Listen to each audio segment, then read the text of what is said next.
But our whole culture, our whole civilization, insofar as it is involved with time and living only for a future, is nuts. It's not all here. We are not awake.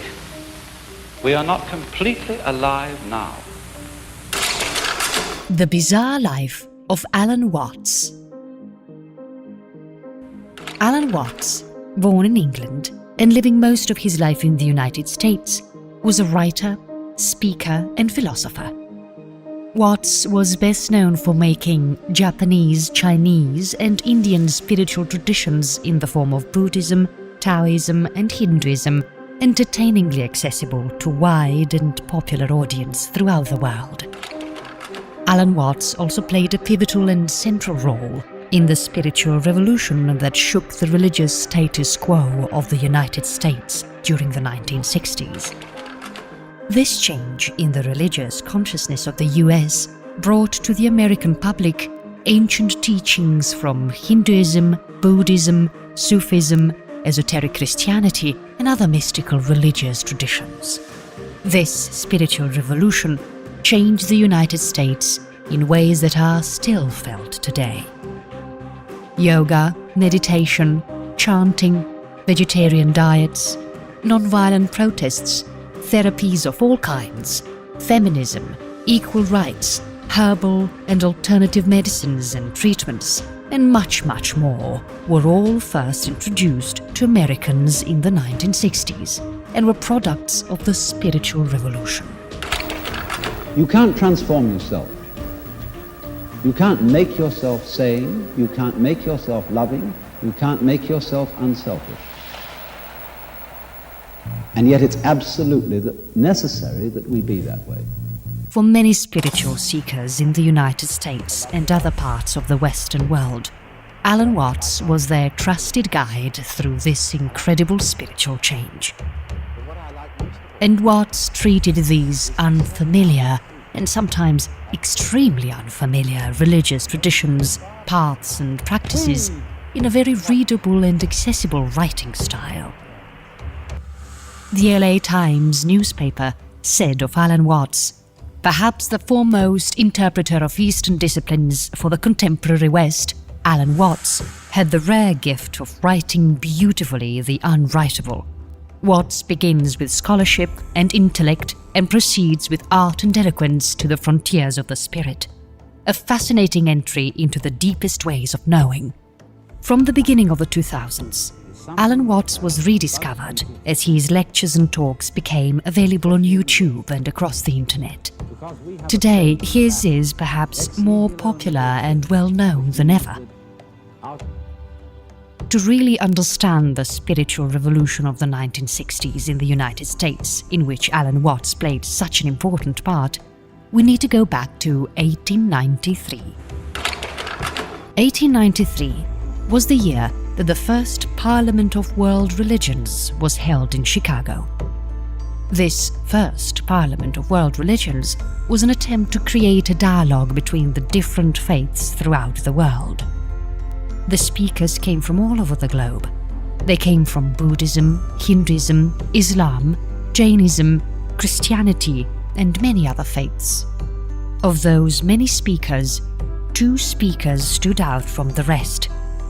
Those 2 speakers would not only lay the groundwork for the spiritual life and evolution of Alan Watts, but also for the later spiritual revolution of the 1960s. They were an Indian Hindu monk, Swami Vivekananda, and Soyen Shaku, a Zen Buddhist monk, now considered the founder of Zen Buddhism in America. Swami Vivekananda, in a powerful and commanding voice, addressed the Parliament with the words, "Sisters and brothers of America." And the crowd burst into a standing ovation which lasted for 2 minutes.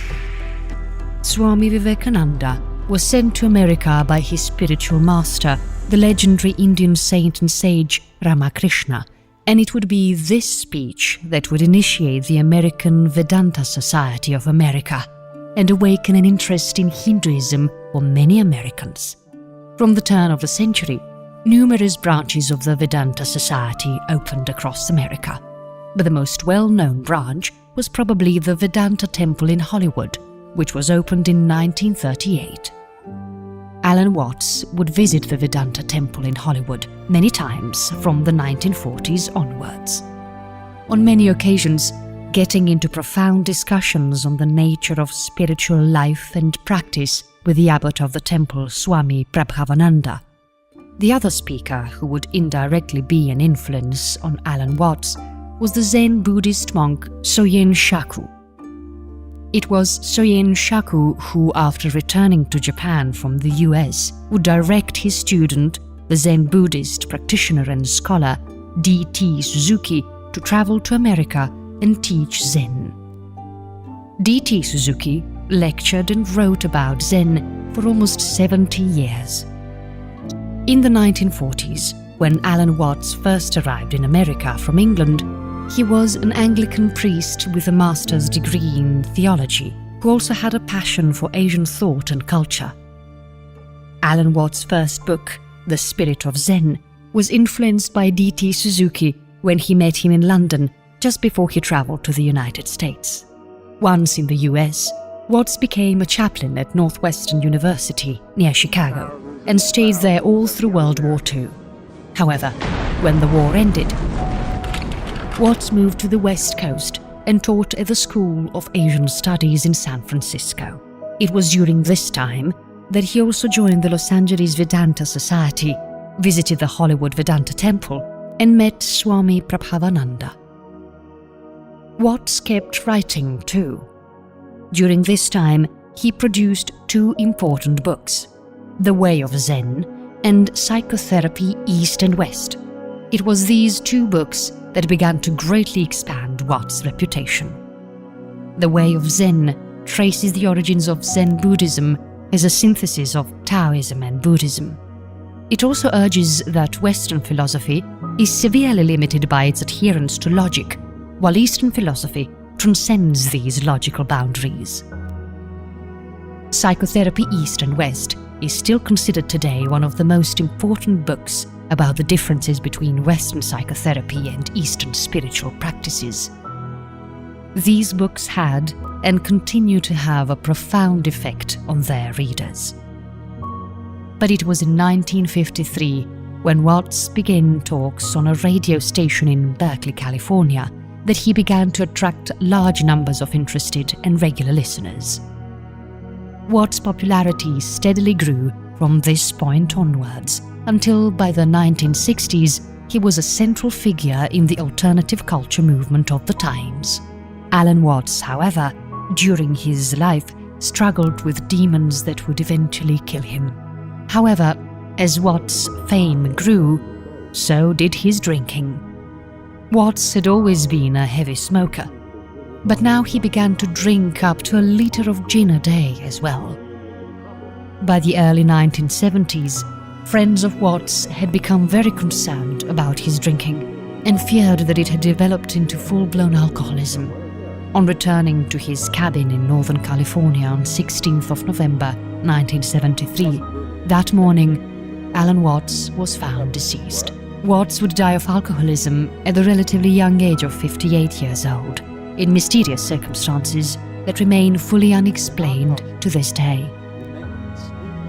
Watts had been treated for a heart condition. However, before any autopsy or even an examination by a doctor could be performed, Alan Watts' body was taken to a nearby beach and cremated. Alan Watts was discovered deceased at 6 a.m. and by 8:30 a.m. his body had been cremated with half his ashes already scattered on the beach and the other half buried underneath his nearby library. The speed at which all this was done inspired many conspiracy theories. However, Watts' son, Mark Watts, explained that his father was aware of his impending death and had meticulously planned what was to happen after he died. Regardless, Watts left this planet a much better place. Watts' central philosophy can be summed up thus. Drawing on Hinduism, Taoism, pantheism, and modern science, Watts understood the universe as engaged in a cosmic play of hide and seek. In other words, God, or the whole, had split itself into many, many parts and was in the process of rediscovering itself. The Godhead intentionally forgets itself so as to play the game of rediscovery. Watts therefore believed that our egos are a myth and are in fact temporary and contingent expressions of the whole. People say, oh, you can't change human nature overnight. You're asking us to give up the ego. And that's the most difficult of all things to do. Actually, it isn't. Because the ego doesn't exist. In many of the books that he wrote in his lifetime, Watts also expressed his keen interest in the patterns that occur in nature and which are repeated at the micro and macro scales. Watts believed that these patterns are also repeated and reflected in humankind's history and civilizations. Through his books and lectures, Watts influenced many writers, artists, intellectuals and others around the globe. When the Zen Buddhist teacher Shunryu Suzuki's students criticized Alan Watts by commenting that we used to think he was profound until we found the real thing, Shunryu Suzuki turned to them and said forcefully, "You completely missed the point about Alan Watts. You should notice what he has done. He is a great bodhisattva." Of himself, Alan Watts said in his autobiography, In My Own Way, "I am a sedentary and contemplative character, an intellectual, a Brahmin, a mystic, and also somewhat of a disreputable Epicurean who has 3 wives, 7 children, and 5 grandchildren." However, many readers and listeners of Alan Watts' writing and talks agree with the writer Elsa Gidlow when she says, Alan Watts' writings and recorded talks still shimmer with a profound and galvanizing lucidity.